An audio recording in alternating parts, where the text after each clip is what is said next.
Sí, se ha mantenido de la tecnología. Qué bueno. Miren, el asunto del proyecto que se aprobó en primera lectura en la Cámara de Diputados para establecer tasa cero de arancel para unos 60 y tantos, 65 productos,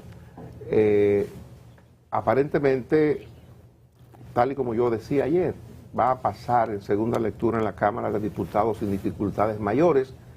Y digo esto, robustezco mi creencia de ayer a partir de unas informaciones que está suministrando Alfredo Pacheco Soria, que es el presidente de la Cámara de Diputados, en el sentido de que ha recibido una serie de observaciones de parte de la Asociación de Industrias de la República Dominicana, que públicamente se había opuesto al proyecto, y pensé que cuando ellos iban a reunirse con el presidente de la Cámara de Diputados iban a reiterar su rechazo a la pieza que envió el Poder Ejecutivo y que el presidente de la República personalmente promueve, y que en un discurso a todo el país lo anunció como una medida para aliviar la situación de los altos precios que se están dando o proyección de escasez de algunos rubros.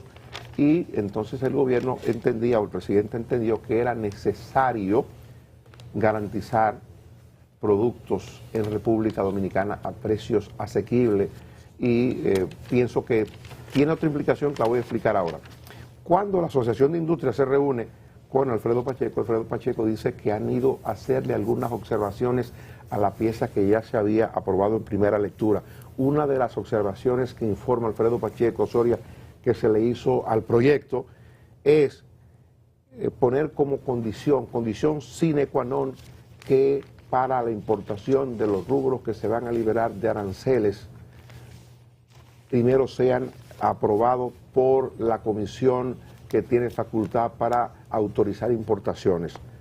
Yo explicaba, o yo analizaba en días pasados, que había hecho el ministro de Agricultura y el administrador general del Banco Agrícola la aclaración de que las importaciones que se iban a hacer iban a pasar por ese tamiz, y que solo se iban a permitir o solo se iban a autorizar importaciones de artículos que se entendiera que no iban a afectar al sector productivo, artículos que por alguna razón, o por lo que todos conocemos que se da, estuvieran a punto de escasear o pudieran, digo yo, estar siendo objeto de especulación. Entonces el gobierno iba a autorizar la importación de esos rubros, de esos artículos. Ahora, la Asociación de Industria quiere que se establezca en la ley, o sea, no que se deje a la discrecionalidad de la comisión, sino que la ley lo establezca. Y hablaba además, hacía observaciones sobre una serie de productos. Ayer Oscar hacía la observación muy atinada y oportuna de que Colombia, que había aprobado 165 artículos para que sean exentos del pago de aranceles, eran artículos que no afectaban para nada al aparato productivo, porque eran artículos que fundamentalmente estaban produciéndose fuera del país. Entonces la Asociación de Industria andaba en lo mismo en la Cámara de Diputados con Alfredo Pacheco, lo que quiere decir que ellos no se están oponiendo de manera radical, sino que le están haciendo precisiones al proyecto que ya se aprobó en la Cámara de Diputados. Definitivamente el gobierno apuesta a eso, y creo yo, es la parte que decía que quería comentar sobre este asunto, creo yo que subyace en la idea del presidente o en la idea del gobierno que pudiera estarse generando, pudiera generarse a futuro en el país algún ingrediente especulativo que pudiera hacer que los precios suban por encima de lo normal. Porque evidentemente que cualquier artículo que usted va a una góndola de un supermercado o una estantería, todos esos artículos tienen un proceso de la elaboración y llegan hasta usted mediante una cadena de comercialización. Hay unos márgenes que son regulares o entendidos o establecidos para el industrial o para el productor, para el que hace la cadena de comercialización, cierto. Pero me da la impresión que el equipo de gobierno tiene la idea de que aquí pudiera estarse dando o pudiera presentarse un momento de especulación, que es lo que obliga o es lo que pudiera motivar al gobierno a disponer de este tipo de cosas para equilibrar precios. Aquí ya no existe la ley 13, que es la que tiene que ver con control de precios, eso se eliminó hace años. Aquí hay libre mercado. Y me imagino que la única razón que veo para la insistencia con esto, a pesar del nivel de oposición que ha tenido, los partidos políticos de oposición fundamentales están opuestos al proyecto. tiene de aliado el gobierno, el PRM, el Partido Reformista que defiende la pieza, pero el nivel de defensa que veo que se hace desde el gobierno me indica que es posible que haya un elemento que el gobierno no quiere explicar. Y no es fácil de explicar porque tampoco al gobierno le conviene confrontar con el sector comercio. Bueno, yo me alegro que haya dado el gobierno un paso en la dirección de la concertación. Creo que hay algún motivo que yo, igual que tú, no entiendo. No sé si ese factor especulativo, otros entienden que son compromisos con sectores empresariales que saldrían altamente beneficiados con eso es grave, si fuera esto. Si fuera eso es grave. Yo creo que ambas cosas serían graves. Grave por un lado, si el sector comercial, el gobierno maneja inteligencia de que están buscando especular a costa del bolsillo de la gente, o que hay gente buscándose beneficios importantes con esta ley. De todas formas, yo creo que el gobierno no ha estado hasta ahora actuando de forma inteligente. Incluso si fuera necesario en un momento determinado la importación de algún producto como consecuencia de intenciones especulativas, el gobierno tiene mecanismos para hacerlo de forma rápida. Incluso tiene diversas formas de manejar cualquier incremento de precios que no se justifiquen sin ley de precios ni nada parecido, simplemente con intervenciones puntuales en mercados determinados. Sin embargo, lo que está planteando es un proyecto que genera o generaría distorsiones en el mercado. Yo he citado aquí más de una vez a el gobernador del Banco Central, Héctor Valdés Alviso, en aquella ponencia que tuvo improvisada en aquella reunión en Palacio Nacional, cuando el presidente convocó a sectores productivos y liderazgo nacional para hablar en ese momento del mismo problema que tenemos ahora, la inflación, pero como consecuencia del COVID, ya no del post-COVID y la crisis de Ucrania. Y decía don Héctor, no busquemos o no generemos situaciones o tomemos decisiones que afecten la economía desde su perspectiva estructural, que no afecten la estructura de la economía a partir de una crisis coyuntural. Yo creo que eso aplica ahora. Aquí tenemos una crisis coyuntural. Una serie de factores están provocando una inflación global que afecta a la República Dominicana. Factores internos también. No deben tomarse decisiones que afecten la estructura de la economía, la base de la economía. ¿De qué se ufana el gobierno y sus principales funcionarios del sector? Ito Bisonó en industria, Limber Cruz en agricultura, Fernando Durán en el Banco Agrícola. ¿De qué se ufanan? De que aquí hubo crisis del COVID y no faltó nada. Y lo enarbolan como una bandera que reivindican, y yo creo que es correcto. Y eso es cierto. Y es cierto. Aquí ha habido crisis en el país, ha habido pollo, ha habido arroz, ha habido habichuela, ha habido de todo. Y la industria soportó en gran medida la crisis, aquí no faltó nada, las industrias trabajaban y creció, el país creció en medio de la crisis. ¿Por qué? Porque sus bases estaban sólidas, son sólidas. No afectemos esas bases sobre medidas que pueden ser coyunturales. Usted podrá decir, bueno, que son 4 meses, 6 meses. Mire, 6 meses no lo aguanta una industria, un sector. Lo quiebra. Y es tan fácil destruir algo, un sector productivo, como difícil es construirlo. O sea, la creación de la estructura, por ejemplo, de avícola del país, toda esa granja de pollo, de huevo, todo eso ha sido años construyéndolo, de inversiones, de riesgos. Aquí 6 meses de importación de pollo brasileño, congelado ahí 2 años, lo están regalando. Porque son 6 meses, pero puede traer. 6 meses. No, exactamente, en 6 meses tú te traes 2 años de producción. Tú quiebras. Porque tú tienes que ocupar todo el mercado. con que tú le quites el 25% del mercado. Si aquí se compran, por ejemplo, 10 millones de libras de pollo al mes, se comen, para decir números, yo no sé, no conozco el dato. Con que 3 millones se importen, usted quiebra a buena parte del productivo nacional.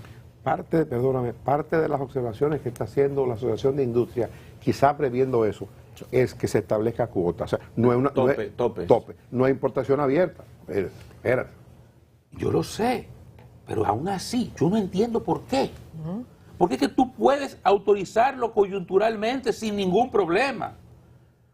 Tú administrativamente puedes sin ningún problema en aduana darle un permiso temporal de importación o una exención de impuestos temporal y después tú le buscas la vuelta. Hay 1000 mecanismos para tú hacerlo puntualmente. ¿Por qué pasar una ley que además, señor, en este país todos los asuntos que son, ¿cómo le dicen? Temporales, que son se quedan permanentes. Aquí todo lo que por un tiempo es para siempre. Sí.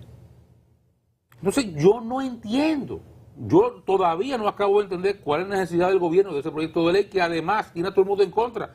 He hablado de la Asociación de Industria, pero la Junta Empresarial Dominicana ha tenido mucho que decir sobre esto. Omar Benítez viene para acá ahorita. Y se ha opuesto. Omar Benítez viene para acá en un momento. Yo quiero saber yo quiero escuchar la opinión de él. No, él ha fijado la posición pública ya que conocemos. Y la comunicación también, porque de esta información que salió ayer ya, de que una reunión con los industriales, la Junta Empresarial todavía no se ha reunido, entiendo, con el gobierno. Pero fíjese además, es el presidente de la Cámara de Diputados que está reuniendo ahí, no es el gobierno.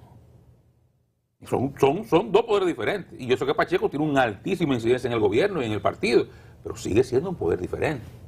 Pacheco es un gran conciliador y me imagino las presiones que tienen adentro. Porque para que esos diputados de ahí, del PRM, votaran por eso, por encima de todo el mundo, y lo decía por el aire ayer con ustedes, compañeros, eso fue Palacio llamando, no le llamamos engaño. Un diputado de Moca, del PRM, de Moca, Donde están los pollos y los huevos. por ejemplo, Y los cerdos. no vota por eso si no lo llaman de Palacio. Sí, es verdad. No vota por eso, por más PRM que sea. Y le mencionó una demarcación.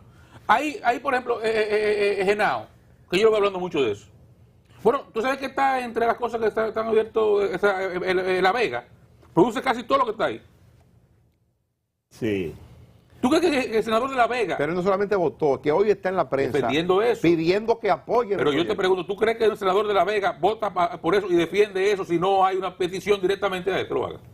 De su compadre. A su compadre. Entonces, Compadre, es lo que no estoy entendiendo. Aquí hay una ficha del dominó que se me perdieron. No estoy leyendo la mano. No lo estoy entendiendo. Porque es algo que no es necesario. Por ley, ¿no? No es necesario. Hay 1000 formas, decenas de formas tiene el gobierno de puntualmente intervenir un mercado si lo considera necesario. Si se le fue la mano a los polleros, hay formas.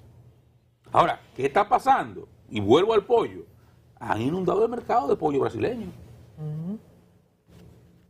Te va al supermercado fácilmente y no encuentra pollo criollo, lo encuentras son pollo brasileño, pechuga para congelar. Busca la fecha de empacado, 2 años atrás. Entonces hay rubros que están hoy en oferta global como consecuencia de la pandemia. Sí. Porque hay mercados que no pudieron exportarse como momento determinado, porque se cerraron por X, por Y. China, la gente que exportaba mucho a China se cerró 1 año, que no recibía prácticamente nada. Y muchas de las cosas y el pollo sigue poniendo huevos, y sigue pariendo la ponedora, o ensamblando los pollos como lo ensamblan en la granja. Entonces, yo no estoy entendiendo qué es lo que está pasando. Vuelvo y repito. Yo me alegro que haya un acercamiento. Y ojalá eso sea el inicio de que el gobierno cambie la actitud que tiene de llevar esto por encima de quien sea por el diálogo. Por el diálogo. El presidente ha sido hasta ahora un hombre sabio en el manejo del diálogo. No ha habido tema conflictivo que no esté dispuesto a reconsiderar, a conversar y a llegar a acuerdos con quienes en un momento determinado no están necesariamente en esas posiciones. Creo que República Dominicana tiene, y lo ha demostrado, una economía sólida que tiene además un sector productivo agrícola, industrial, pujante, y que hay que proteger porque crea empleo, porque dinamiza la economía y porque garantiza la seguridad alimentaria. Eso hay que protegerlo. Y el presidente, yo pienso que debe reconsiderar lo que sea que esté pasando para encontrar un punto medio, un punto de acuerdo. Yo creo que hay que entender la actitud del presidente, de querer garantizar a la gente comida buena, barata, que tener, mecanismos para prevenir cualquier situación que se le escape de las manos y que genere inflación y encarezca la vida de los dominicanos. Hay que entender eso y buscar la forma de que eso también esté presente en la discusión, pero al mismo tiempo garantizar el sector productivo nacional permanezca operando, que no se quiebre, que no se vaya para la porra todo lo que ha tomado tantos años construir. Si hay una decisión que va en las dos avenidas, la de ir y venir, que tiene que ver con la producción y todo esto, es este proyecto de ley. Me hace esquina lo que ocurrió ayer, sentado y unos topes y unas revisiones. No concibo que el gobierno, con la trayectoria que está llevando, ni este ni ninguno, pueda viabilizar una decisión que afecte obviamente a la producción local. Yo creo que hay espacio para ambas cosas. El mecanismo es el deberse por ley, por decreto, por resolución. Ahora bien, hay en el fondo una situación que es la que veo que se está previendo y la que se debe prever, la escasez, el tema de la inflación de los productos. Entonces es una frontera que hay muy frágil, donde usted no debe facilitar una importación tan y tan que entonces vaya a sepultar la producción nacional, porque entonces la medicina es la peor de todas. No creo que, mire, no me pasa por la cabeza ni un segundo que se pueda tomar una decisión. Ahora bien, sí hay el escepticismo y hay que comprenderlo, lo tiene que comprender el gobierno, porque por la tradición aquí esas leyes se convierten permanentes, lo transitorio se convierte así y además hace sentido el tope. ¿Por qué? Bueno, porque en una sola importación, si está libre, usted puede traer y guardarla. Entonces, es una combinación. Y he escuchado también otro detalle que no ha estado bien aclarado, pero con precisarlo está ahí. Lo que tenga una buena alocación de producción nacional, no se va a abrir ese rubro de importación. De manera que es un día a día, es un momento a momento, y debe seguirse esto como se hizo ayer, un poco más allá de los despachos. Citar que en la reunión de ayer estaba el ministro de Industria y Comercio, por la parte industrial, pero ahí está la parte agrícola que previo, el lunes como conocimos, el sector agropecuario en forma, con el ministro dio su apoyo a esto. De manera que lo que hay que sentarse y revisar todo esto. Mire, don Luis, Sí. Oscar, Freddy y Joan, me ha visitado